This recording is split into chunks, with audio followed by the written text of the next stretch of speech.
Well, I wonder if Colin Blakemore thinks that we're one gene away from explaining science. That when we get that gene, this place will become redundant. I don't think so. First of all, I don't accept this one gene for something reductionism. Also, I mean, of course we're embodied beings, and of course what we can do, our intellectual capacities, our spiritual capacities, are related to the structure of our fleshly bodies, but not, I think, simply reducible to them. I think that, so I'm very unsympathetic to what seems to me actually a ridiculous headline. As far as evolution is concerned, I think, you know, Aubrey Moore, who is Oxford theology don, said that in the guise of a foe, Darwin had done the act of a friend.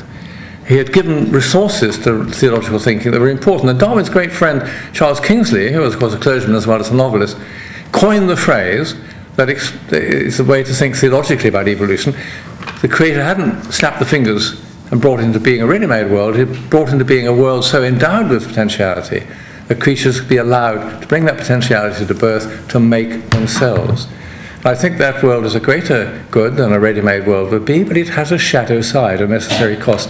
And that's very helpful, I think, to theology as it wrestles with what is undoubtedly its most difficult problem, the problem of evil and suffering. I don't for a minute suggest there's some one-line answer to that, but at least we can see that if you're going to have evolution and all its fruitfulness driven by genetic mutation in germ cells, you're also going to have mutation in somatic cells, which sometimes will produce malignancy. Of course, the fact of cancer in the world is anguishing, but it's not gratuitous in an obvious sense that a God who was a bit more competent, a bit less callous, could easily have eliminated it. Nicholas? Yes.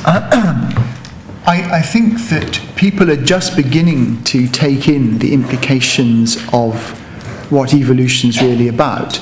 It's amazing how long it takes for ideas to sink in. There's this extraordinary idea that still floats around that everything is in some sense a sort of clockwork machine, and that all apparent stochasticity or indeterminacy in the world, if only we knew exactly where the cogs were, we'd be able to get rid of it. I think it's becoming increasingly clear that that isn't so. And of course, you can't actually think clearly about evolution unless it is a fundamental assumption of evolutionary dynamics that there are some random processes under there. And there's this old philosophical canard, can an omnipotent God make a rock so heavy that he can't lift it? Which for various reasons is a bit of a nonsense. But the related problem, how can an omnipotent God create a universe in which there is genuine freedom? It's a very, very difficult, extremely hard to solve problem. Luckily, we don't have to solve it. God apparently did.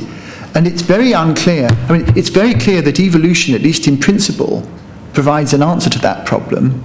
It's very hard to see how it could be done in any other way. So I think that, as John says, although people conventionally see evolution as an enemy to religious belief, it is actually a really fundamental aspect of how God can solve this insoluble conundrum of a creation that's in some real sense free.